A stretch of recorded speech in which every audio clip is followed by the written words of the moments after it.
হয়ে কত রোজা জান রে ভাই সাহেব আপনি মাথা ঠান্ডা করেন, আমার মা হই আর কি ওর মা তুনতাম রে।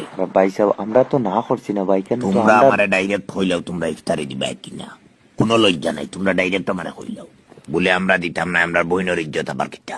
ছি না ভাই সাহেব, ইলা কিচ্ছু নাই বুঝছেন নি, আমরা আরো আগেও দিতাম পারতাম বুঝছেন নি, আমরা অপেক্ষা করি আর আপনি বাড়িতে ইলে লুকিয়ে আইতাম। কদিন হয়েছে আমি বাড়িতে আবার। জি শুনছি ভাই সাহেব, আজ তো আর সময় গেছে গিয়া বুঝছেন নি, আমরা খাইল যে কোনো অবস্থায় লুকিয়ে আই আর। ঠিক আছে, কাল কিন্তু 3টার ভিতরে উপস্থিত হইতাম যে কোনো অবস্থায়, বুঝছো নি কিটা হয়েছি। 3টার ভিতরে বড় বড় কার্টন লিয়ে উপস্থিত হয়ে যেতে, কার্টনের সাইজ ছোট হইব, মুখ খুলতাম না। ইনশাল্লাহ ভাই সাহেব চেষ্টা থাকবো আর কি বড় লুকিয়া হবার। কেমন টাকার এস্টিমেট করছো ভাই সাহেবের লগে একটু শেয়ার করা যাইব নি? ওইটা আবার কি ধরনের কথাবার্তা ভাই সাহেব? এটা আবার কি ধরনের কথাবার্তা, আমি তো বুঝতাম না নি এখন কেমন মালা। আমরা বই না আপনার করে যতটুকু সম্ভব হয় আমরা লুকিয়ে আইম।